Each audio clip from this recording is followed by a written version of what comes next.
Mostly 70-80% weight training evening చేసేవాళ్ళం. సునీల్ గారిని ఆ సినిమా రిలీజ్ అయ్యే వరకు ఇలా చూస్తామని ఎవరు ఎక్స్పెక్ట్ చేయలేదు. వన్స్ రిలీజ్ అయిన తర్వాత ఇట్ వాజ్ ఎ షాక్ అందరికి. ఎన్ని రోజులు పట్టింది అలా ట్రైన్ చేయడానికి? 14 months పట్టిందండి. ఆయన స్కెడ్యూల్స్ ఏంటి, ఆయన రొటీన్ ఏంటి, ఆయన ఫుడ్ రొటీన్ ఏంటి ఒకసారి చెప్తారా? ఆ 14 months లో ప్రతి ఫేజ్ లో చేంజెస్ అనేది జరుగుతూ ఉన్నాయి. సో డిపెండ్స్ ఆన్ ఎనర్జీ లెవెల్స్ని బట్టి కార్బ్ లోడింగ్ ఎప్పుడు చేయాలి, అరౌండ్ ద వర్కౌట్, లేదంటే కొంతమంది ఒక్కొక్కసారి స్లీప్ సరిగా లేకపోతే కొంచెం కార్బ్స్ని టచ్ చేయడం. ఓకే, చాలా కస్టమైజ్డ్గా వీక్లీ డైట్ ప్లాన్ చేంజ్ చేసుకునే వాళ్ళం.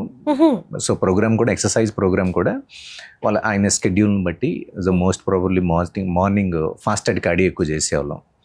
ఎంటీ స్టమక్తో కార్డియో అది చేసుకొని దెన్ అబ్డామినల్ కోర్ ఎక్సర్సైజెస్ చేసుకున్న తర్వాత ఏదైనా మీల్ కన్జ్యూమ్ చేసి దెన్ కొంచెం లైట్గా వెయిట్ ట్రైనింగ్ చేసేవాళ్ళం. మోస్ట్లీ 70-80% వెయిట్ ట్రైనింగ్ ఈవినింగ్ చేసేవాళ్ళం. మార్నింగ్ అండ్ ఈవినింగ్ వీక్లీ ఒక 5 days అలా స్పెండ్ చేసేవాళ్ళు టైం.